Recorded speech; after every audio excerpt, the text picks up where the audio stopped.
ભુજ તાલુકાના ખાવડિયા રોડ ઉપર આવેલ ભારતનગરની પ્રાથમિક શાળાના અંદાજે 150થી વધારે વિદ્યાર્થીઓ શાળાની માંગણી ન સંતોષાતા શાળા છોડવા મજબૂર થયા હોવાનું આજે અહીં શિક્ષણ અંગે ચિંતિત વિસ્તારના સામાજિક કાર્યકર સિકંદર અલાના સોમરા દ્વારા જણાવવામાં આવ્યું હતું. સિકંદરભાઈ દ્વારા આજથી 22 દિવસ અગાઉ આ બાબતે ચીમકી આપવામાં આવી હતી. સોશિયલ મીડિયામાં મેસેજ વાયરલ કરવામાં આવ્યો. એક મેસેજમાં જણાવવામાં આવ્યું હતું કે એકાદ વર્ષથી રજૂઆત કરવામાં આવી રહી હોવા છતાં તંત્ર દ્વારા કોઈ જ પ્રકારની વ્યવસ્થા કરવામાં આવી નથી. પરિણામે 150થી વધારે વિદ્યાર્થીઓની માંગણી મુજબ શાળા ન મળતા આજે અભ્યાસને અલવિદા કરી રહ્યા છીએ. આ અંગે શહેરીજન સંઘર્ષ મંચના સંસ્થાપક મોહમ્મદ લાખા દ્વારા જણાવવામાં આવ્યું કે કચ્છ જિલ્લામાં શિક્ષણ વિભાગના તાયફા અને લુલમલુલ બહાર આવી રહ્યા છે.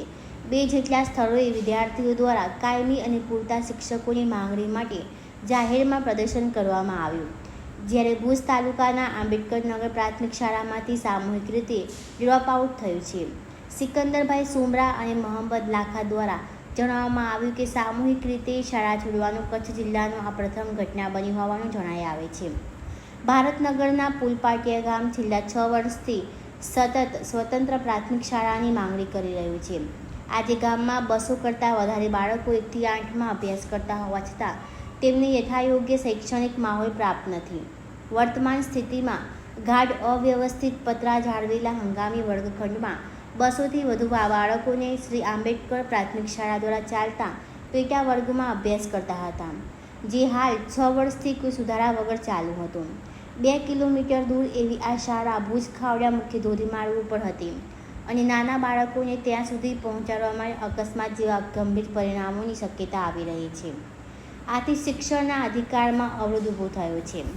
આ બાબત અંગે તલાટી, બીઆરસી, ટીપીઓ, ડીપીઓ, ડીડીઓ, ધારાસભ્ય, સંસદ સભ્ય તથા રાજ્યકક્ષાએ અનેકવાર લેખિત અને મૌખિક રજૂઆતો કરવામાં આવી છે, છતાં આજ સુધી કોઈ સકારાત્મક નિર્ણય ન આવતા આજે સામૂહિક શાળા બહિષ્કાર કર્યો છે. અમારી મજબૂરી છે કે જો ચાલુ શૈક્ષણિક સત્રમાં નવી સ્વતંત્ર શાળાની મંજૂરી મળતી નથી તો અમે બધા વાલીઓ એક સંગઠિત શાંતિપૂર્ણ ગાંધી ચિંધ્યા માર્ગે તમામ 200 વિદ્યાર્થીઓને ડ્રોપ આઉટ કરી અને કચ્છના શિક્ષણનું કાળો દિવસનું આંદોલન કરીશું. અમારો માત્ર અભિપ્રાય છે. પ્રત્યેક બાળકને યોગ્ય શિક્ષણનો અધિકાર અને શાંતિપૂર્ણ માહોલ અપેક્ષા રાખીએ છીએ કે આપના દ્રઢ હસ્તક્ષેપ દ્વારા આ મુદ્દા ઉપર અધિકૃત, ઠોસ અને ટૂંક સમયમાં નિર્ણયો લેવામાં આવશે.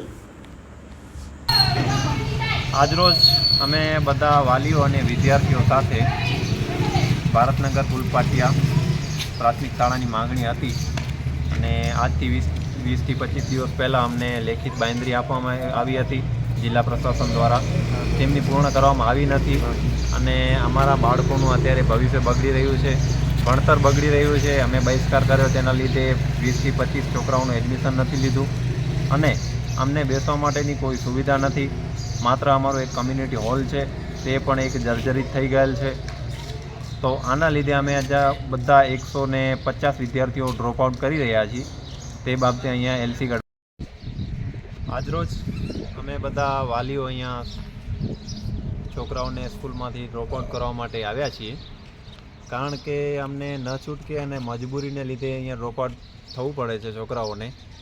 અમને 22 દિવસ પહેલાં લેખિતમાં બાંયધરી આપવામાં આવી હતી જિલ્લા શિક્ષણ અધિકારી અને તાલુકા શિક્ષણ અધિકારી તરફથી, પણ આજે 20થી 25 દિવસ થયા તેમ છતાં અમારી શાળા માટેનો કોઈ નિર્ણય લેવામાં આવ્યો નથી. તો અમે અત્રેથી ન્યૂઝ અને મીડિયા દ્વારા તંત્રને જણાવવા માંગીએ છીએ કે અમને અમારો જરૂરી હક આપવામાં